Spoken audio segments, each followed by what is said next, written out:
உங்க ஜாதகத்துல என்னதான் கிரக கோளாறுகள் இருந்தாலும் விதியை மதியால் வெல்லலாம் என்பார்கள். அந்த விதியையே மாற்றி உங்களுக்கு அதிர்ஷ்டத்தை கொடுக்க முருகப்பெருமான் தயாரா இருக்கான். உங்களுக்கு முருகனை பிடிக்கும்னா மறக்காம சப்ஸ்கிரைப் பண்ணிட்டு மனசுக்குள்ள ஓம் முருகான்னு வேண்டிக்கோங்க. இந்த வீடியோ உங்க கண்ணுல படுதுன்னா உங்க கஷ்ட காலம் முடிய போகுதுன்னு அர்த்தம். வேலை வாய்ப்பு தள்ளி போகுதா? குடும்பத்துல சண்டை சச்சரவுகளா? இல்ல நிம்மதியே இல்லாம தவிக்கிறீங்களா? ரூபாய் கூட செலவு இல்லாம உங்க வீட்ல இருக்கிற சமையலறை பொருளை வச்சே ஒரு மகா சக்தி வாய்ந்த பரிகாரத்தை இப்போ பார்க்கலாம்.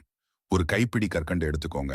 தொடர்ந்து 6 நாட்களுக்கு உங்க வீட்டுக்கு பக்கத்துல இருக்கிற ஒரு மரத்தடியில அல்லது எறும்புகள் நடமாட்டம் இருக்கிற இடத்துல முருகா என் கஷ்டம் தீரட்டும்னு நினைச்சுக்கிட்டே அந்த கற்கண்டை வைங்க. அந்த எறும்புகள் கற்கண்டை சாப்பிடும்போது உங்க கர்ம வினைகள் கரைஞ்சு போகும். கற்கண்டை வைக்கும்போது இந்த ஒரு வரி மந்திரத்தை மட்டும் சொல்லுங்க. ஓம் சரவண பவ சர்வ சத்ரு சம்ஹாரணே நமஹா. வாயில்லாத ஜீவன்களுக்கு நீங்க கொடுக்கிற அந்த ஒரு பிடி இனிப்பு உங்க வாழ்க்கையில பெரிய இனிப்பான செய்தியை கொண்டு வரும். நம்பிக்கையோடு செய்ய